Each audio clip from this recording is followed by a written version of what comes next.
Instagram stories for Thursday, January 2nd. I'm your host, Daniel Hill. Today on the show, we are continuing the interview that I did with Jen Lehner from the Front Row Entrepreneur Flash Briefing. Today in the episode, you're going to hear us talk about our current favorite social media accounts and our predictions for 2025 in both social and tech. And along with that, you're going to hear clips from listeners, those of you who sent in audio talking about what your predictions are for 2025. All of that and more on today's episode, but first, here's a word from our sponsors.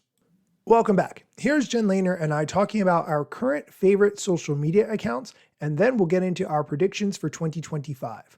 Let's talk about your current favorite social media account. So who are you following on any platform that you're really enjoying right now? I would say Allie K. Miller on Instagram, and it's Allie K. Miller. She's putting out stellar AI content. I mean, her content is about AI, and Right. and she's just wicked smart, as they say in Massachusetts. She's the real deal. She's so good. I in fact have an alarm set for her posts so that I see them the minute that she posts. Wow. And then who's the other one? The other one is just funny. Again, I go to TikTok to laugh, and it's Shop AIF, and this woman is hilarious, and I can't really explain what she's about. She just sort of does these little monologues, and she's funny. How about you?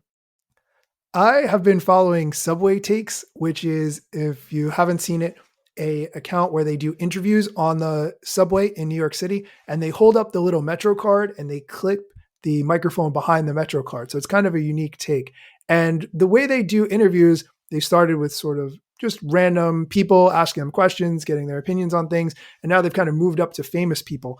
And this is fascinating to me because I think about when I grew up and I saw people like David Letterman, Jay Leno, Conan O'Brien, and how this is completely transitioned away from you need a network like CBS or NBC to have a talk show. You could just have a talk show on the most noisy train ever, and that's completely fine. And people will watch it and I'll watch it. So I've really enjoyed kind of watching this. Subway Takes is the name of the account. It even sort of reminds me of Carpool Karaoke in a way when famous people come on, but just much shorter. And that's kind of how we consume content today. Thank you. So, I just followed them. I can't wait to check that out. There's one other one too that I want to mention on Threads, the Beyond Meat account. Beyond Meat is, I guess, vegan burgers. I personally don't eat that, but the person who's running the account is a social media person who's kind of under that guise of, I'm going to say whatever I want because my boss thinks I'm doing a good job because I have followers and the account is growing. And so they say a lot of silly things about me and about social media marketing and just their approach to not getting fired. And it's absolutely hilarious. So I would say Beyond Meat on Threads.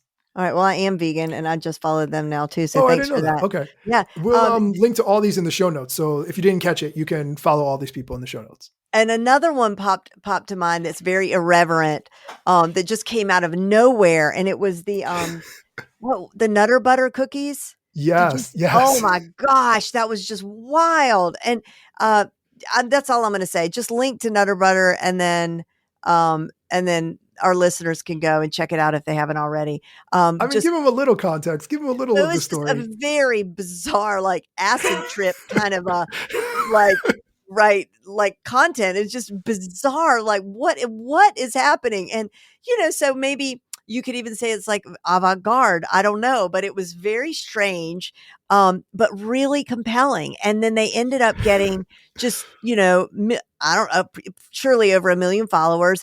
They were the talk of the town. Everybody was talking about it in the advertising world and the marketing world. Like, what is going on with this account? But what I think is so brilliant is that, and you can't say this about every successful campaign like that, but when I started watching it, I swear to you, I started craving a Nutter Butter, which I have not had since I was like a little kid. I didn't even know those cookies were even still around, but I had to have one. I was like, and we bought a pack of these, and actually, I don't even know if they're vegan, but we did buy a pack of them, and just fascinating. What I love about that is, you could have spent however much it costs to get a Super Bowl ad, and maybe people wouldn't even talk about, but compared to the amount of money that they spent to make that TikTok and how much it blew up, right? I'm sure it was increased sales, I'm sure it had a huge effect. And that kind of reminds me of the power of social media when compared to the old way. And that Nutter Butter, I want to say that was over the summer, right? That Yeah. sort of blew up. Yeah. Mhm. Okay. It's crazy. Yeah. So what would you say, Jen, for 2025 are your predictions for social media?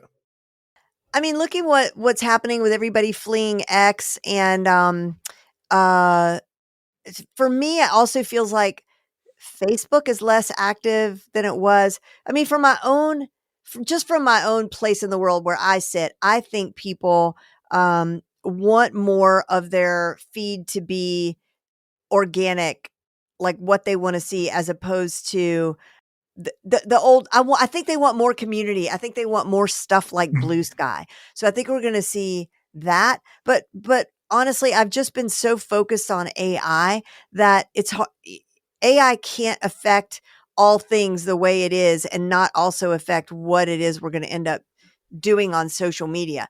Not just from a content perspective, but just from a behavior perspective, like how the algorithm reacts, what we're shown, what how we participate. This is a terrible answer because I'm all over the place because I can't say like you have a better answer. Let's hear your answer. So I think burnout is something we're going to talk about a lot more in 2025. I think to a certain extent, there's a pressure to just be on every single platform as much as you can, 24 hours a day. And if you have a podcast, people say, "Oh, and do you have a YouTube channel?" And, to a certain point, you realize, okay, I can't do everything. And you might either decide to hire a team or keep doing it like by yourself, like me, which is not the right move long term. But that burnout, we're going to acknowledge, okay, we're creating content for free. What is that actually getting us? And is that worth it? So I think that's part of the conversation in 2025. And I think if TikTok does go away, which, unclear at this point, it's definitely seeming like it's going to, I think YouTube Shorts is going to be the place where people start to spend a lot more time in comparison to pick up that slack from TikTok. That's my prediction on it. Yeah, I like your answer way better than mine. I think that's right. I think that's spot on. No, but I think AI, like you said, will infiltrate more of our social media because how much of the time that I mentioned is taking me to make all this content and post it everywhere and do all these things could be done by AI. Like, could AI automatically scan my podcast every time I post a new episode, pull out all the relevant links and make it into an email newsletter for me or make it into a caption for my next post? Like, that would actually help me out a lot. So I think AI is definitely going to be part of what happens in social.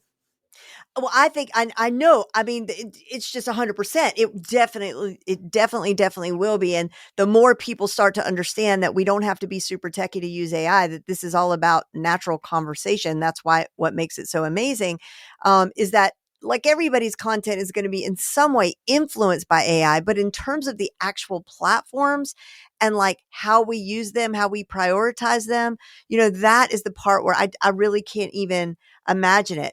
Mark Schaefer wrote a book years ago called Content Shock.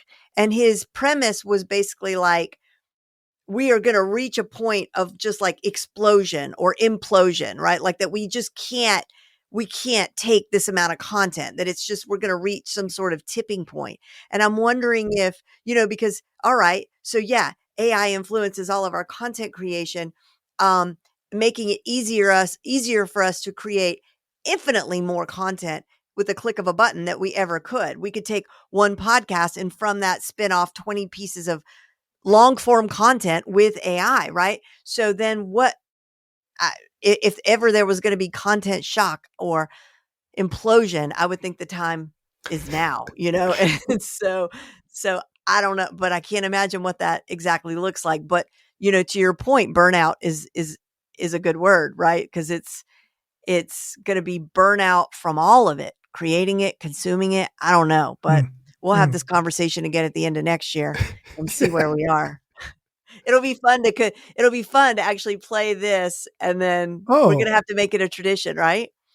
I didn't even think of that. That's a fantastic idea. Here's what we said, and here's what actually happened. I like that. That's a great Yeah. idea. All right. Okay. Okay, we're going to take a quick break. When we come back, we're going to hear from you, the listeners, with your predictions for 2025. And Jen and I will talk about our last predictions for 2025 when it comes to tech. Stay tuned. Welcome back. Some of you who listen to the show were nice enough to send in audio with your predictions for social in 2025. Here are some of the clips. Hi, I'm Taisia from Billy Social, and I've been listening to Instagram stories for 2 years. I think in 2024, I see AI helping creators work smarter and save time, and also spend more energy on being creative and connecting with their audience. Hi, I'm Casey from New York, and I've been listening to the Instagram Stories podcast for a year and a half. My prediction for 2025 is going to be an expansion of AR, VR experiences. With such heavy investment from Meta and Snap, I think we're going to start to see baby steps of what this world can really look like in everyday practical use. We're not immediately going to jump into everybody wearing glasses or headsets, but I think we're going to start to see in baby steps a shift away from our phone into more immersive experiences from these platforms. Hi, I'm Kieran and I'm from the UK. I've been listening to the Instagram stories for around 2 years now. My social media prediction for 2025 is that we're going to see a lot of AI and VR combined together, which will make for some really interactive interactions and probably a lot of fun to go with it. Thank you to the listeners who sent in clips. It really helps to round out the show so you don't just hear my voice all the time. Here is the last segment of Jen and I making our predictions for 2025, this time in tech. So last one, what would you say for your predictions for tech in 2025? Hardware, software, AI, what would you say?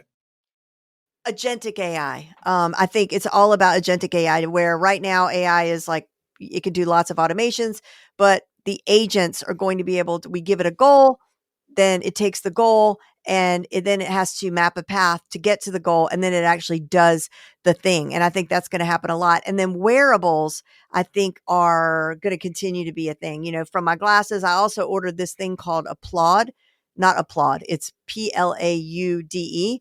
I'm not going to give a plug for it because I think they're a terrible company, because I want to send it back. I had it, like, I opened it up and I immediately realized, like, I'm not going to use this, literally 5 minutes later. And I noticed they had a subscription fee. I'm like, no, I thought it was like $150 and I was in and out.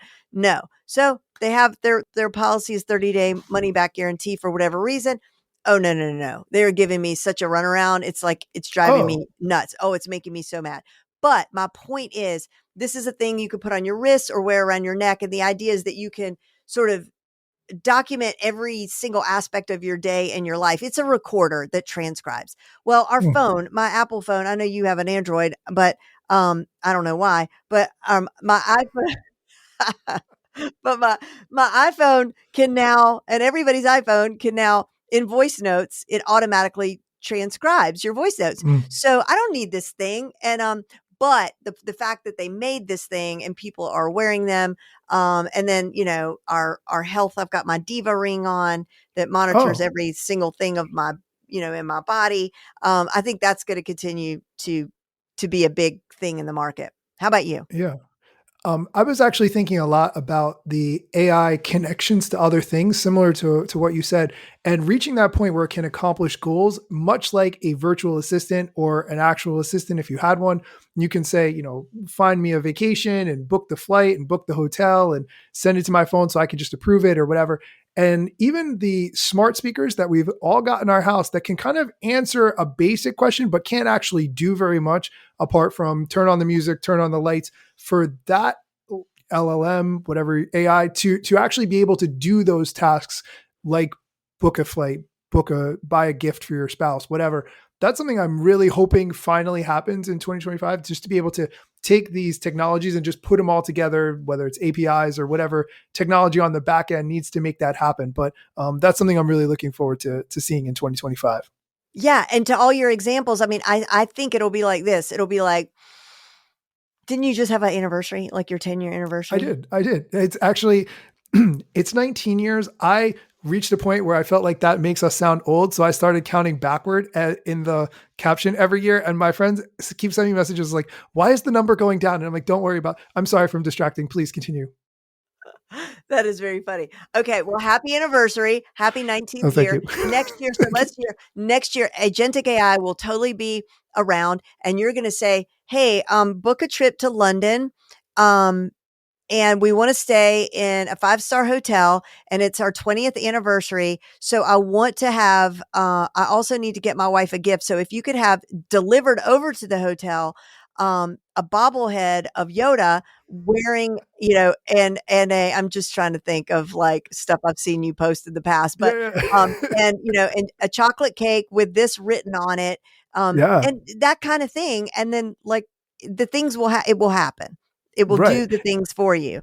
And so it's exciting to think about. Yeah, but how much time does that give you back in your day, right? To be able to do other tasks or focus on your job or exercise or whatever. That's super exciting to me to be able to offload all that work. Absolutely. The key is not replacing it with more of the same. Right. You know what I Right. mean? Yeah. Because that can happen. Yeah. Jen, this has been an awesome conversation. Thank you so much for doing this with me. Can you please tell us where we can find you online and follow your journey? Yeah, the best place to find me is to connect with me over on Instagram at Jen, Jen _ LEHNER. How about you? Awesome. The best place to find me is on Instagram at Daniel Hill Media. And if you do not listen to Jen's flash briefing, look for the Front Row Entrepreneur wherever you find your audio updates, whether you listen through podcast or smart speaker. Absolutely recommend Jen's updates. They're super fascinating and great to get caught up very quickly.